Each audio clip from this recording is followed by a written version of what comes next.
Well,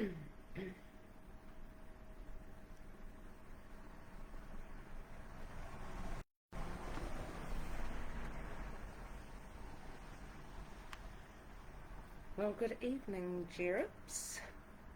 Welcome to the White Wave News broadcast tonight for a fireside chat with the Pakeha Queen, that's me, coming to you live from Auckland, New Zealand, updating you on the culture wars between colonists and tribalists, Pakeha and Maori in New Zealand. We are a nation divided. Our once shared national identity is at stake, and it is clearly obvious the greater foreign agenda, which is the worldwide war on whites, is using Maori and indeed any self-loathing, sold-out, white-guilted Pakeha willing to be involved in the destruction of our European heritage.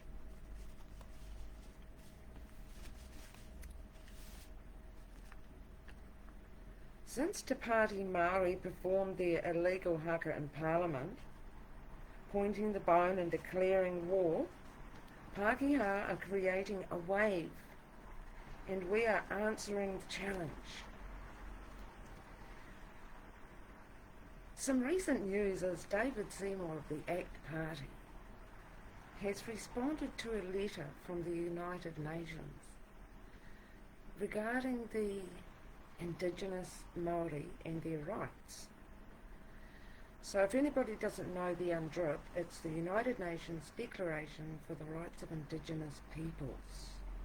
Okay, and this was done many years ago by stealth, without really the public of New Zealand understanding what was going on, and all of a sudden the Maoris decided they were Indigenous, or they were declared Indigenous, and it's been like the Indigenous since.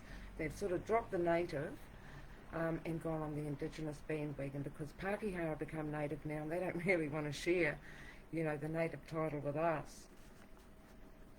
So David Seymour, he's responded to this letter from the United Nations saying, look, the Maoris aren't Indigenous, it's wrong. And this actually is an affront to our independent sovereignty. And look, not only that, it is an affront to our treaty, where it says Maori ceded sovereignty, and that we have shared interests and we have the same rights. That's basically the treaty, 1, 2 and 3 articles. Sovereignty, shared interests, same rights under British law. Okay, it's very simple. So this UNDRIP declaration has actually overridden that. So this is actually a really good news. We've been waiting for this for a long time, to de-indigenize the Maori, because the Indigenous label has actually been the basis of, most of their claims.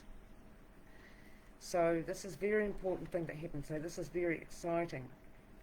Now, as the Pakeha movement, we're calling on New Zealand Europeans to support intellectual initiatives and solutions that help combat or speak truth to power in terms of the indoctrinated historical narratives that have caused confusion and civil unrest in our society in New Zealand.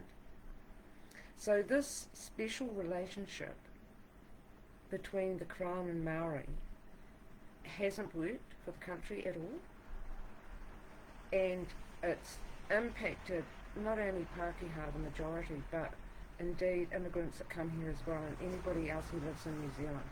It's affecting them as well.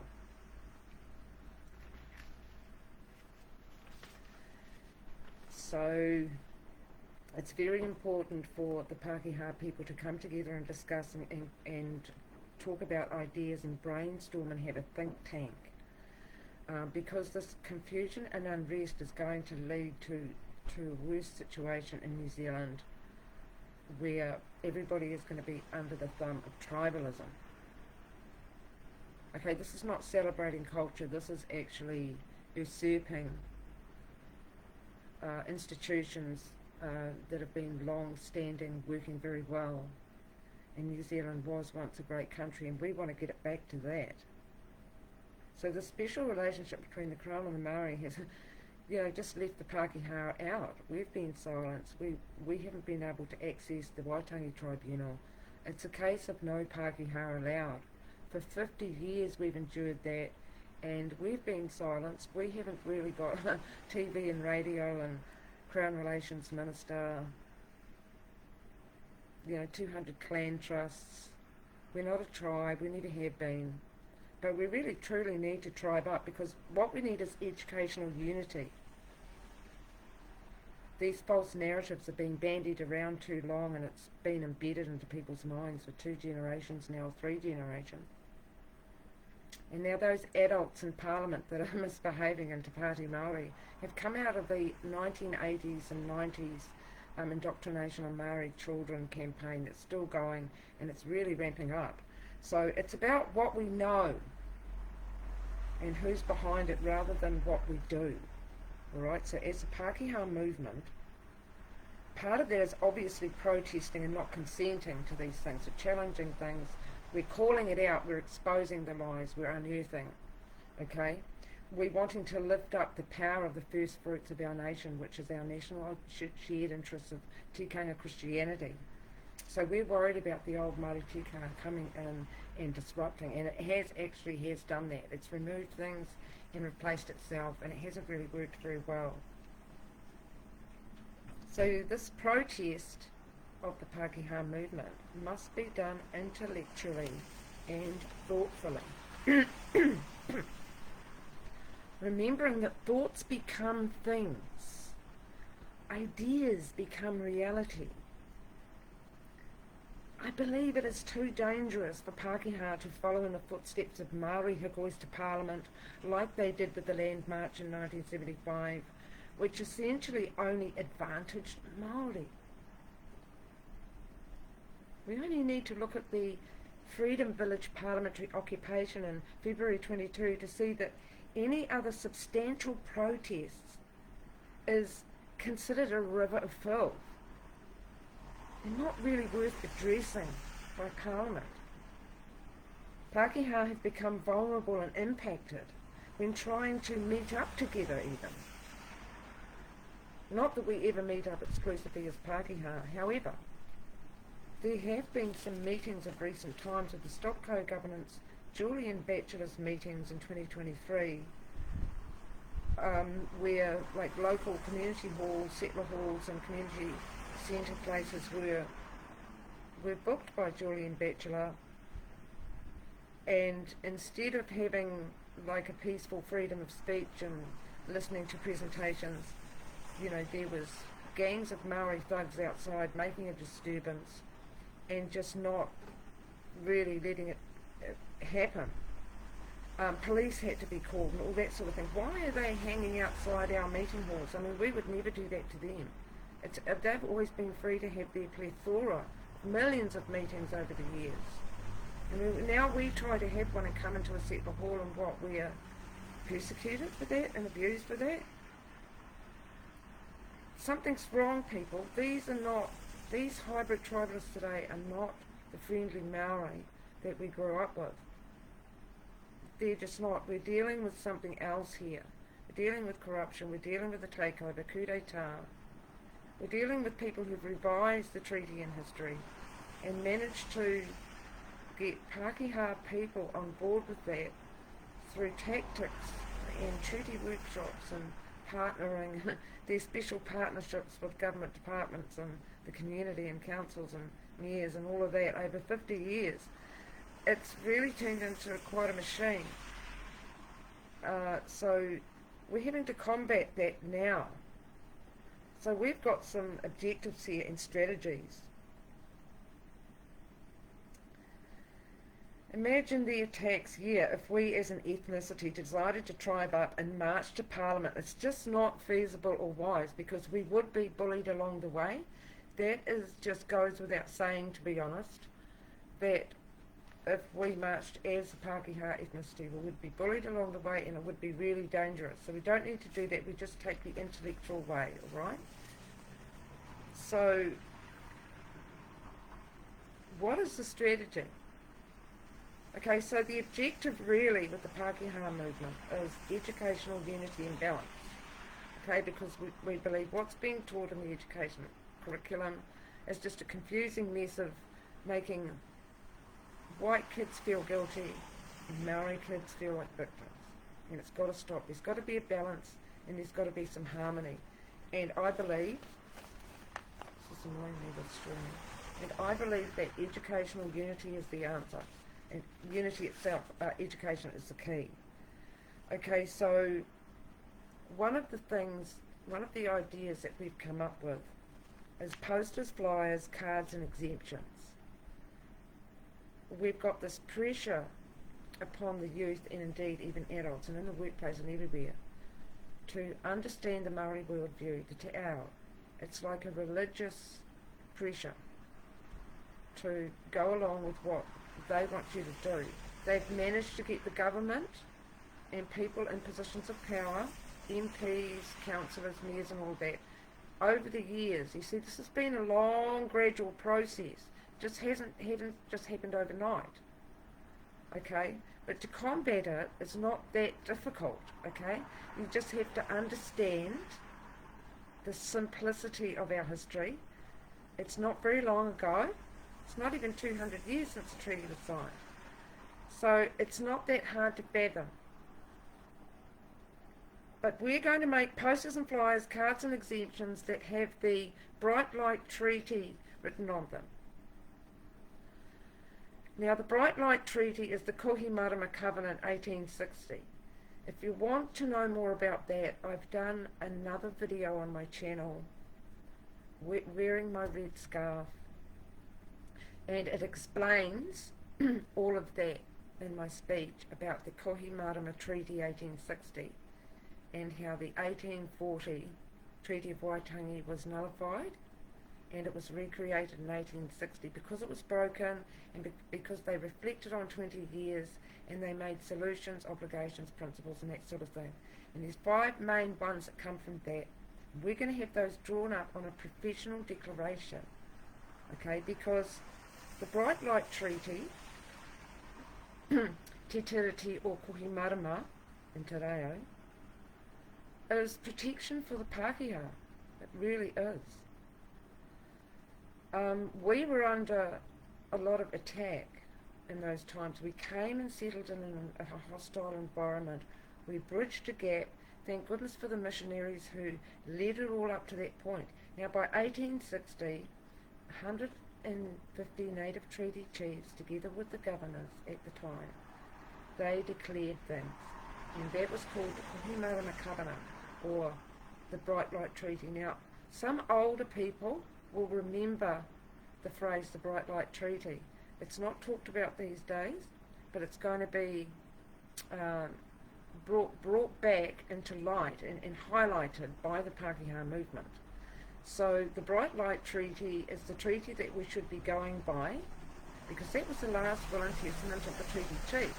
They had 5 main problems that were going on between in the society between Pakeha and Maori, and they created 5 principles for that going forward, and they were always given effect to by the government right up until 1975, when the Waitangi Tribunal was created and all hell broke loose basically, and all of those principles in that Kohi Treaty are being breached by the government and by Maori. So this is where Pakeha come in, and you've got to accept that the Pakeha title is lawful and legal. Don't reject it. Don't feel like it's dishonourable or it means white pig or anything detrimental like that. It's an honourable name. The treaty chiefs in the hapu of those days, most of them absolutely loved us, and we had a relationship under the gospel, and that's what brought them from death to life. It's in the haka. That's what the haka means. But that's another story. That's another white wave news broadcast about what the haka really means. So the posters and the flyers and the cards and the exemption little cards are going to be created by us with the Brightlight Treaty and the principles written on it. There's going to be a preamble and then the 5 main principles, or you could say obligations upon rebellious Maori. Okay, the Pakeha weren't rebelling the Crown, they were happy the Crown was there. The rebellious Maori were rebelling against the Crown. Okay, so these principles had to be laid down going forward. There had to be New Zealand wars because it was being broken. So it needed to be explained. Okay, you can't understand it really just on just the 3 articles of Treaty of Waitangi alone. That's why we're having a problem now, and that's why they made it null and void, because it wasn't understood properly, it was broken. So they had to explain it and extend it and expound what it means. And after 20 years of trying to live by the 1840, they really needed to, they affirmed the 3 articles, but they extended on them, okay? And that's where the principles should come from, the mouths of the treaty chiefs. I mean, you can't just make principles up, because this is why the Maori party does not mention the Kohimarama conference in the new treaty that was made. They don't mention it, they never mention it. In the old days, the Maoris used to say, honour the treaty chiefs, but they never say that now. They say, honour Te Tiriti o Waitangi, right? They never talk about the treaty chiefs, because they just know that those old treaty chiefs will be rolling in their graves. Well, I shouldn't even say in their graves, because they're the righteous ones that were lifted up to heaven. So they're in heaven now with the Lord of Hosts. Okay, they're not happy what these hybrid tribalists are doing today, and neither is us Pakeha. It was abandoned and forbidden back then, and we abandon and forbid it now. So we're going to have these posters with the Brightlight Treaty set out, and a statement at the bottom that basically says that, everyone is exempt from this 1840 treaty pressure from the Maoris and their revisionist version of what the 3 articles actually mean. Now, we just can't have these people teaching us anymore. They can't understand the basics of 3 simple articles, and they're having like a polarized view of a very simple sentence. Something's wrong. Okay, this is what witchcraft is. They're bewitching people. And then you get like a totally upside down view and idea of what something really means. So this is why educational unity is important for New Zealanders. Because if we all think the same about the treaty, just the simplicity of it, and that's what David Seymour tried to do. He tried to just simplify them in 3 principles, which were basically a repeat of the 3 articles. And the idea that, okay, they say 90% voted it down, the treaty principles bill that David Seymour did, 90% voted it down. That might be true, but they don't go into detail to say, well, why did 90% vote no? Could it be that, 60% of them voted no because there were no principles of the 1840 treaty and they don't want any principles because they're a problem? Could that be? Well, they don't say that. So what's happening in New Zealand is the interpretations and the meanings and the definitions of everything that's going on are just left to a few people who have a complete conflict of interest. So the Pakeha need to come in as the other race of the treaty, lawfully and legally. Okay, so if you don't like the Pakeha name, too bad, just keep it in your top pocket for now. It may be all we have. It may be all we have to challenge this battle, okay?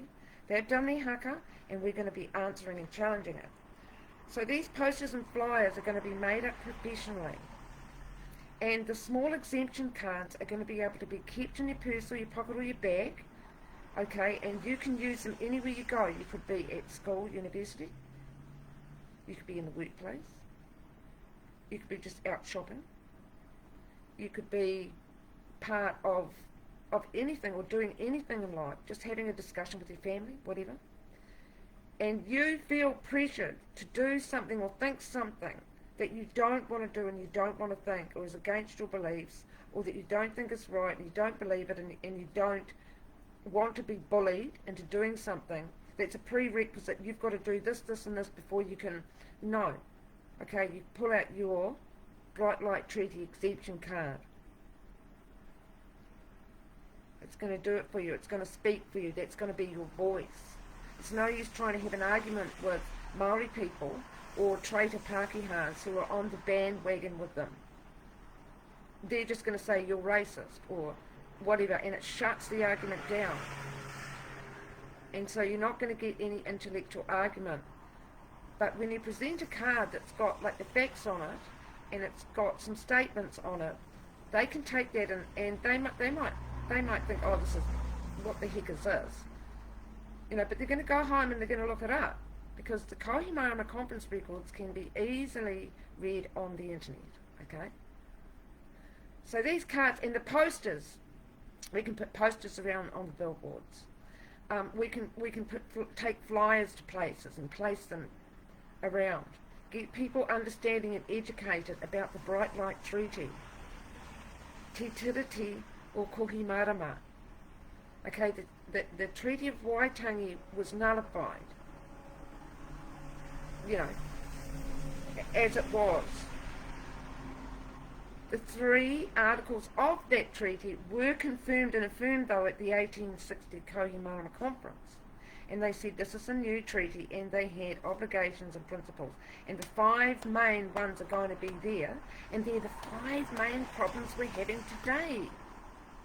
So they've just repeated and resurfaced, okay, with the spirit of the Kingite rebellion. Okay, that's coming and saying, no, this means the opposite. Okay, this is upside down and back to front. All of this. This is not stability for the country. This is going to cause civil unrest, because what's happening is it's causing a curse, not just spiritually, but the spirit plays out in the physical, and it manifests itself through people. So if you bring a child up to be angry, okay, they're going to want to energize that anger onto something or somebody. And it just seems to be the Pakeha are getting bashed over the head. And we've endured it long enough. You know, you might think that silence is consent, but we're not being silent anymore. We're going to create intellectual initiatives and projects that are going to combat this one after the other. And this is going to be the white wave. I don't care if you don't like the word white and you think, oh, she's racist. No, everybody else is celebrating their culture, dramatically, publicly, getting funded for it. And it seems that every single culture was rich and wonderful. Nobody mentions the bad about what the Chinese did in history when they're having Dragon Lantern Day all week. Do we think about the terrible things the Chinese used to do in history? No, we don't. Of course not. When the Indians have their Diwali, it's all ding ding ding ding Bollywood. You know, it's all nice, it's different, it's entertaining, it's colourful. But are we up there protesting the terrible things that the Indians did in the past to people? And to their own people? The genocides? I mean, do we? No, we don't think about it. But when it comes to Pakeha and the colonials, oh God, no, it was all evil, and we have to take everything away that reminds us about it. This is what's happening, destruction and dismantling of our culture. Okay, Maori people often say that we don't have a culture.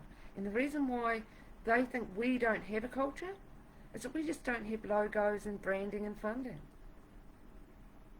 Merchandise. Colonial horse and cart races, maypole festivals.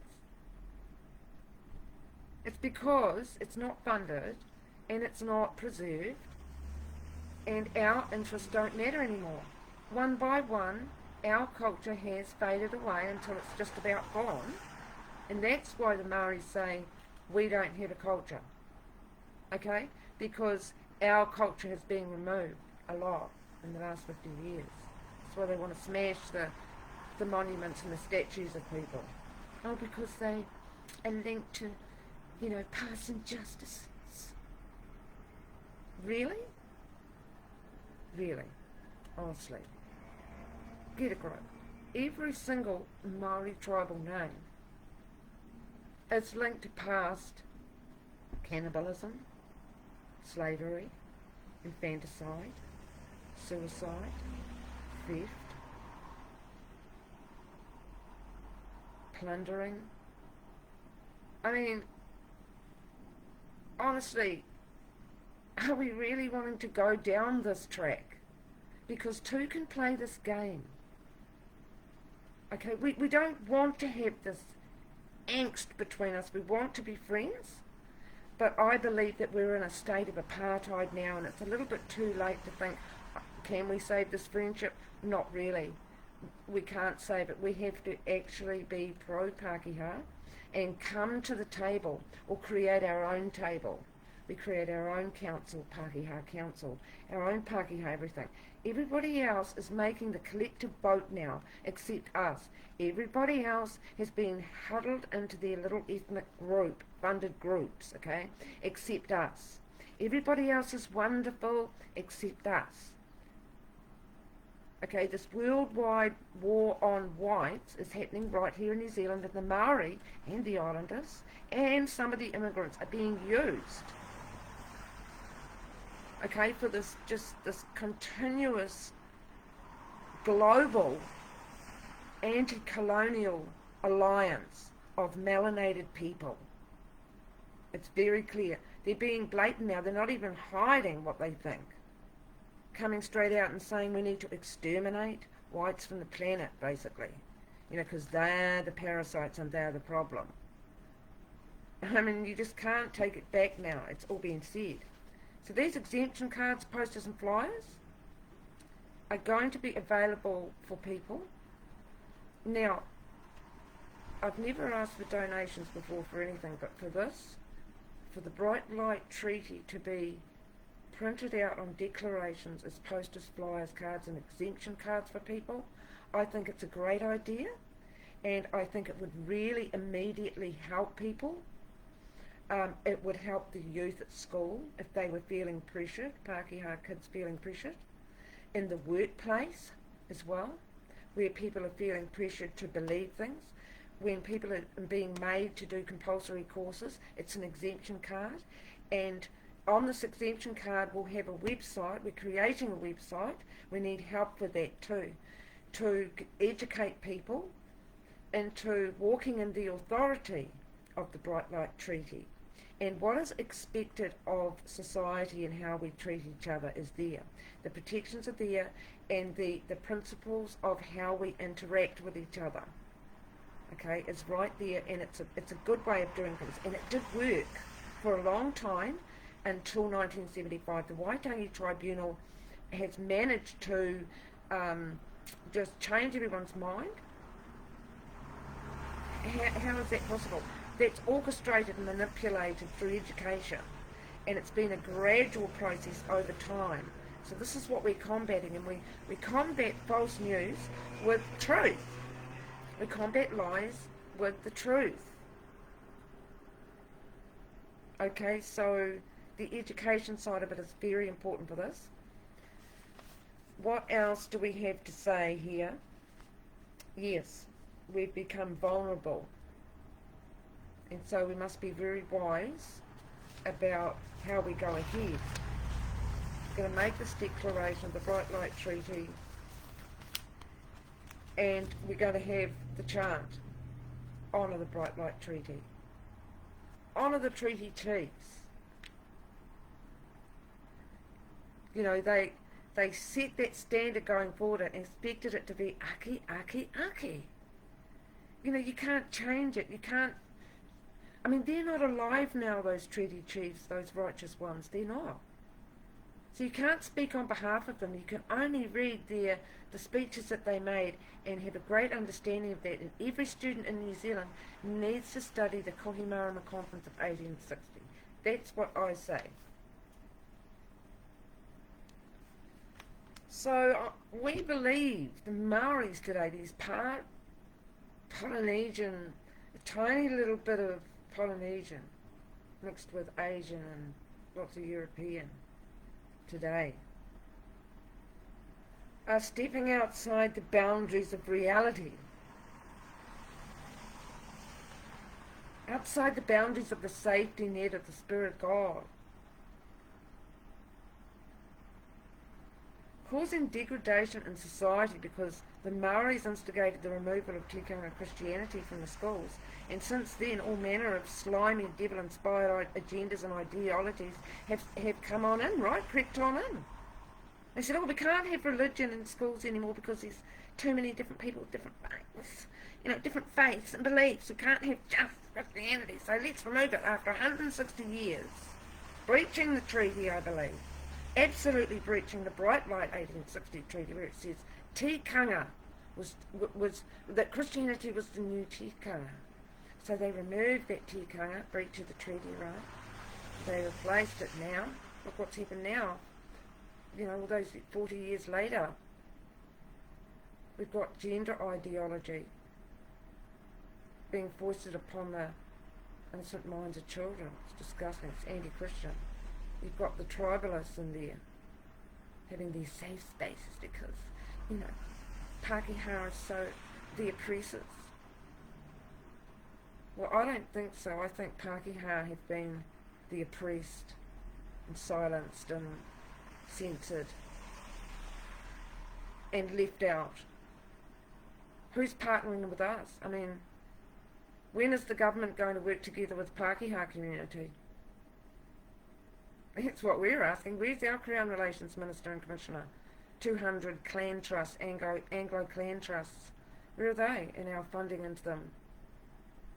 Where's the Christian land that the Maori chiefs gifted to us, given back to the Maori? We don't know. We need an inquiry. We really do.